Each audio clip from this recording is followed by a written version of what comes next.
ரொம்ப ஹாப்பியாக இருக்கேன் இந்த ப்ராஜெக்ட்டுக்கு பார்ட்டாக இருக்கேன்.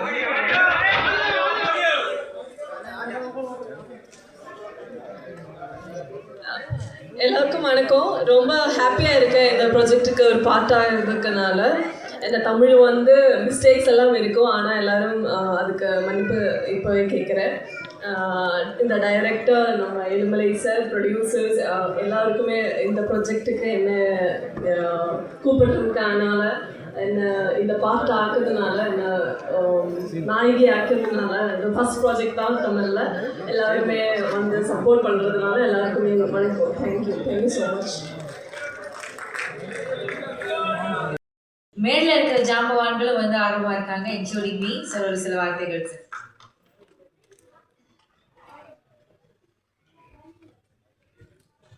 அனைவருக்கும் வணக்கம். நம்முடைய KS ரவிக்குமார் சார் தலைமையில் தான் அந்த விழா நடந்து கொண்டு இருக்கிறது. பெரும்பாலும் இயக்குனர் உதவி இயக்குனருக்கு குருவாக இருப்பாங்க. ஆனால் KS ரவிக்குமார் பார்த்தா அப்படி இல்லை. அவர் மியூசிக் டைரக்டருக்கு குருவாக இருந்திருக்காரு, ஃபைட் மாஸ்டருக்கு குருவாக இருந்திருக்காரு. எங்கள் மேனேஜர் ஒரு காலத்தில் இந்த தியானப்பன் மேனேஜருக்கு அவர் குருவாராக இருந்திருக்காரு. இப்போ நிறைய சேரன் கூட நிறைய உதவிக்கு குருவாராக இருந்திருக்காரு. அவருக்கும் எனக்கு கூட ஒரு சம்மந்தம் இருக்குது. இயக்குனராக அவருக்கு தாய் வீடு சூப்பர் ஃபிலிம்ஸ், எனக்கும் சூப்பர் தான். திருப்பாச்சி சவுதி சாதான் ப்ரொடியூசர். பல ஒட்டுமை எங்களுக்கு இருக்குது. ரவிக்குமார் சார் பற்றி சொல்லணும்னா சில விஷயங்களில் சில உண்மைகளை சில சபை சொல்லித்தான் ஆகணும். நம்ம இப்போ சொல்கிறோம், ஒரு காலத்தில் சினிமா எப்படி இருக்குது தெரியுமா, 80s பொற்காலம் அப்படின்னு இது லாங் எவ்வளோ சொல்லி பேசியிருக்கோம். அதே மாதிரி 10 வருஷம் கழிச்சு KS ரவிக்குமார் மாதிரி இயக்குனரை பற்றி பேசுகிற காலம் இன்றைக்கே பேசிக்கிருக்கோம் வரும். ஏன்னா அவங்க காலம் பொற்காலம்.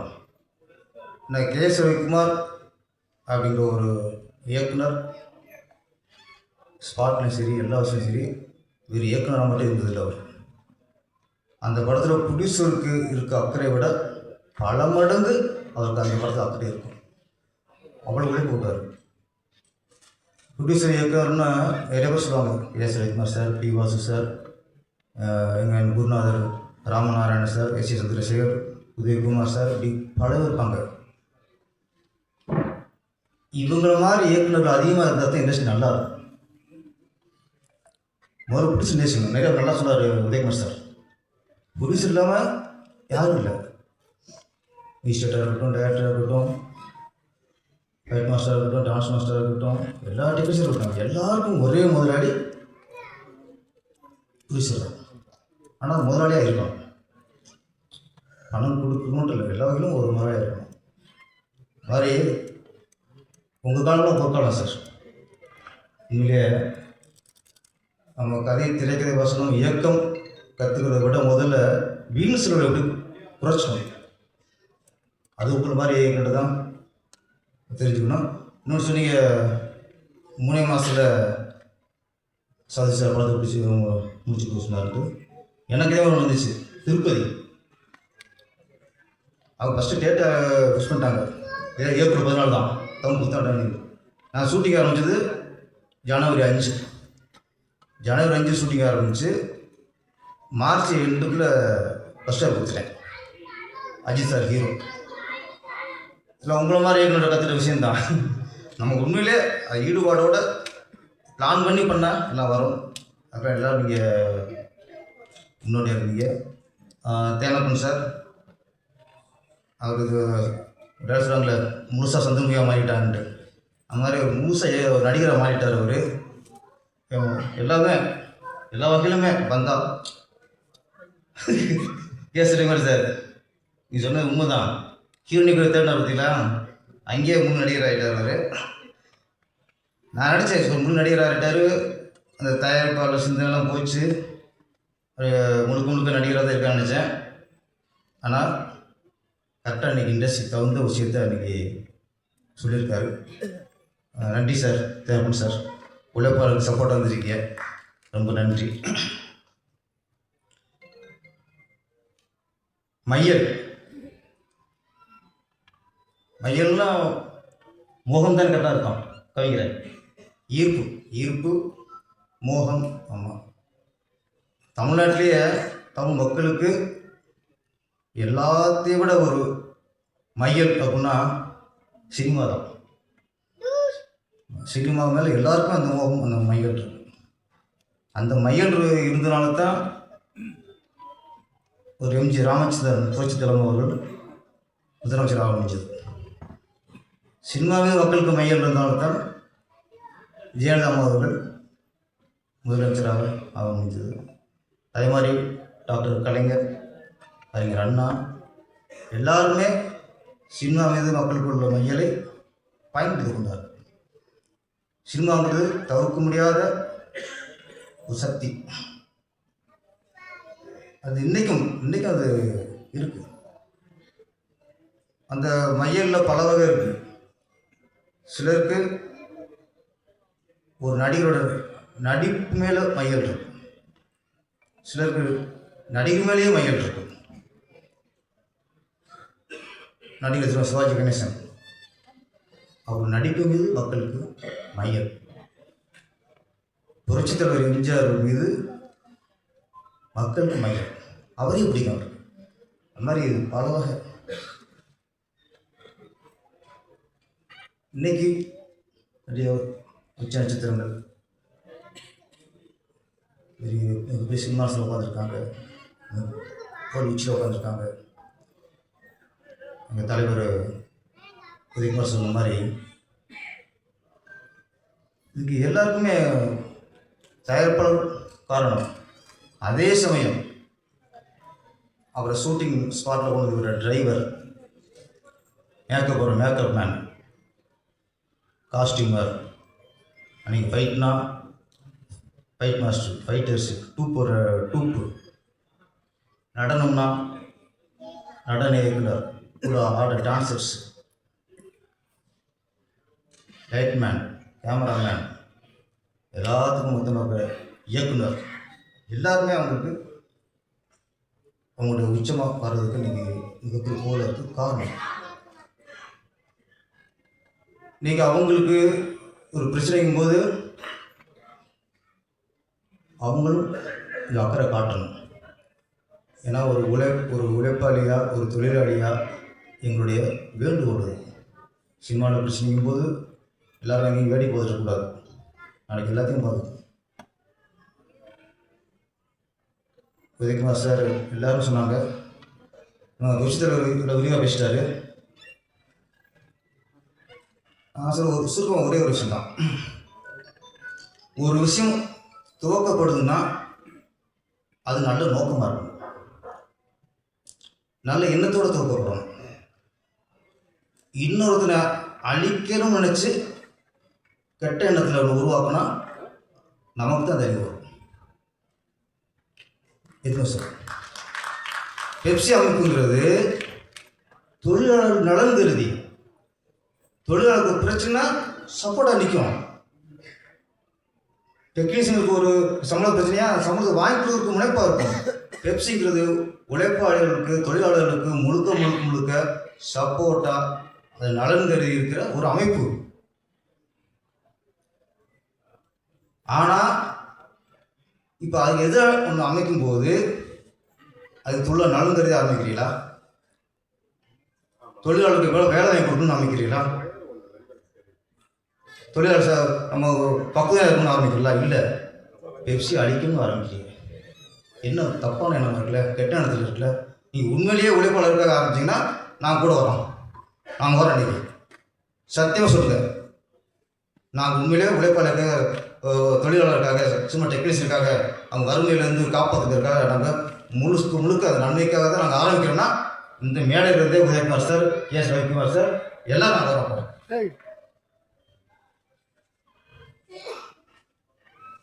ஒன்றே ஒன்று தான் சின்ன கொஸ்டின். இப்போது பெப்சி தொழிலாளர்கள் இருக்காங்க, இயக்குனராக இருக்கலாம், அசிஸ்டண்ட்டாக இருக்கலாம், அசிஸ்டன்ட் கேமராமேனாக இருக்கலாம், காஸ்டியூமராக இருக்கலாம், யாராக இருக்கட்டும், அவங்களுக்கு ஒரு பிடிச்ச சம்பளம் கொடுக்காம ஏமாத்துறாரு அப்படின்னா அந்த சம்பளத்தை வாங்கி கொடுக்குறதுக்கு பெப்சி உறுதுணையாக இருக்கும். அந்த குடிச்சிலேருந்து வாங்கி கொடுக்கும்.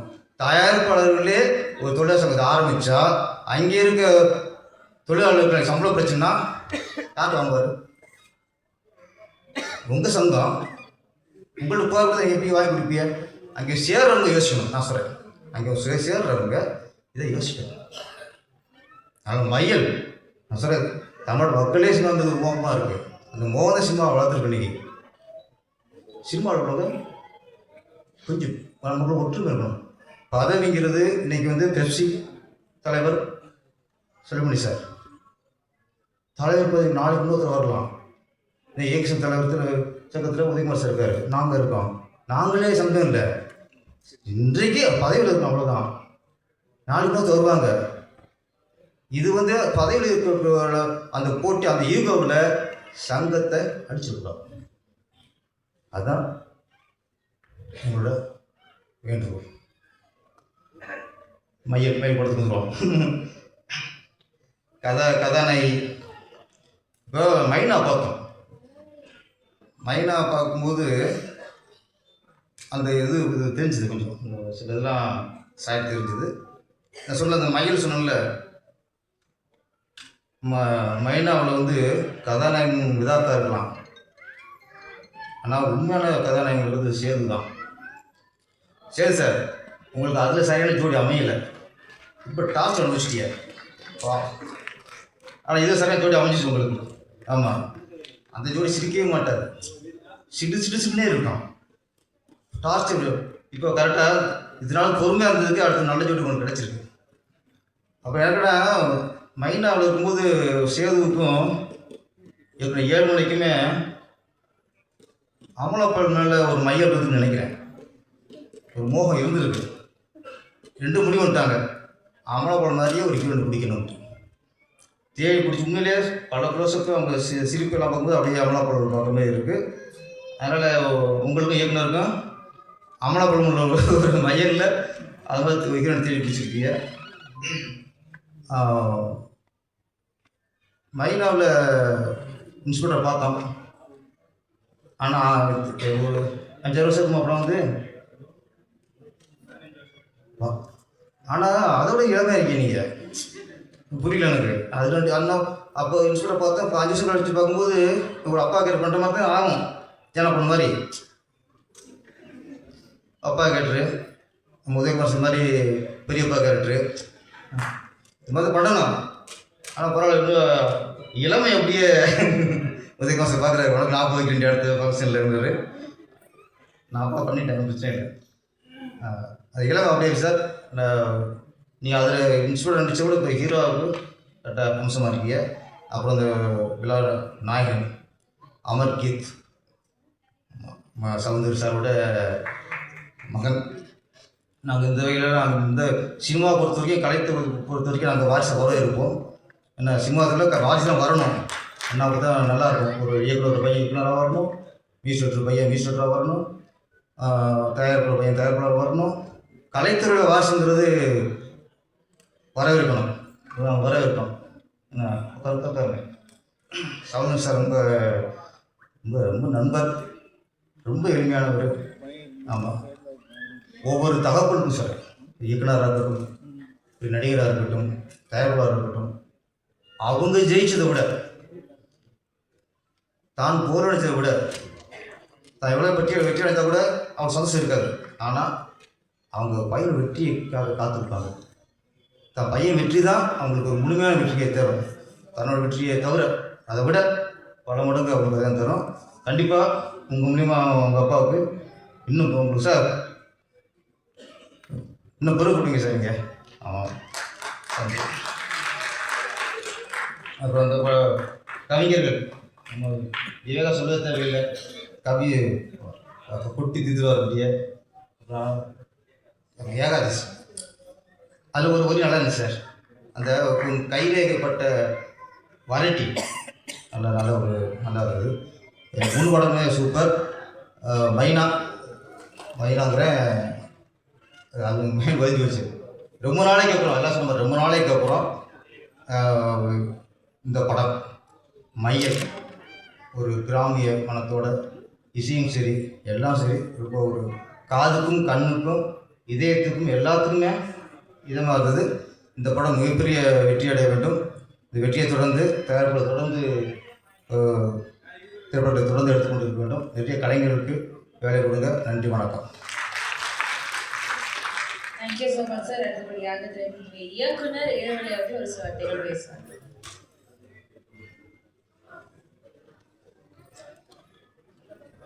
அனைவருக்கும் இனிய காலை வணக்கங்கள்.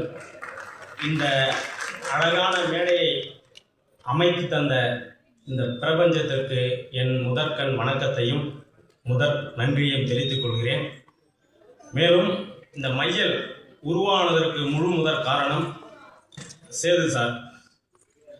எல்லா நன்மையும் இறைவனுக்கே என்பது போல இந்த புகழ் எல்லாம் மையலின் புகழ் அனைத்தும் என் படத்தின் நாயகன் சேது சாருக்கே சேரும். அடுத்தபடியாக கொங்கு தமிழில் வந்து பேசுவார். ஏழுங்க ஏழுமலை அப்படின்னு சொல்லிட்டு ஆரம்பிப்பார் வேணுகோபால் சார். கான்ட்ராஸ்டாக இருப்பாங்க, மிஸ்டர் ஏழுமலை அப்படின்வாங்க. ஸோ இந்த ரெண்டு பேர் இந்த ஒரு ஜோனில் இருப்பாங்க, இந்த ஒரு ஜோனில் இருப்பாங்க. இவங்க ரெண்டு பேரையும் அரவணைச்சு இந்த படத்தை முடித்த இறைவன் தான் சொல்லணும்.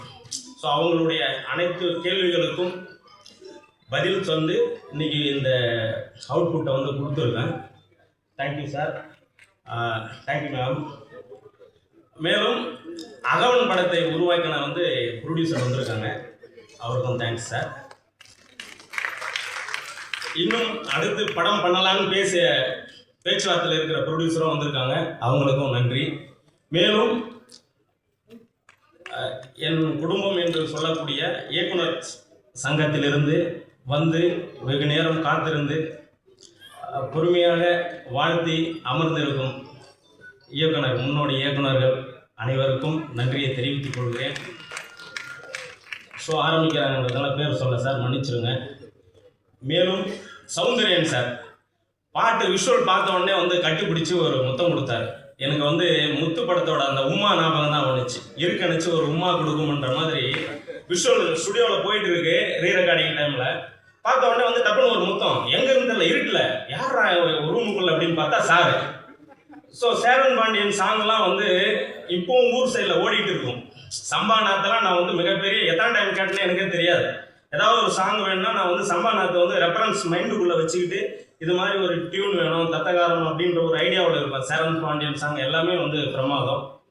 ஸோ அந்த வரிசையில் அவர் சாரோட சன் தான் பண்ணுறாங்கன்னு உடனே எந்த ஒரு விஷயமும் வந்து ப்ரொடியூசர் வந்து முன்வைக்கல. சேரன் பாண்டியன் பண்ண மியூசிக் டைரக்டர் சார் அமருக்கு கொண்டு வருவாங்க அப்படின்னு உடனே அப்படியே வந்தாங்க. அதுக்கேற்ற மாதிரி அவர் அவுட்புட் கொடுத்தாரு. Thank you Soundaryan sir, thank you brother.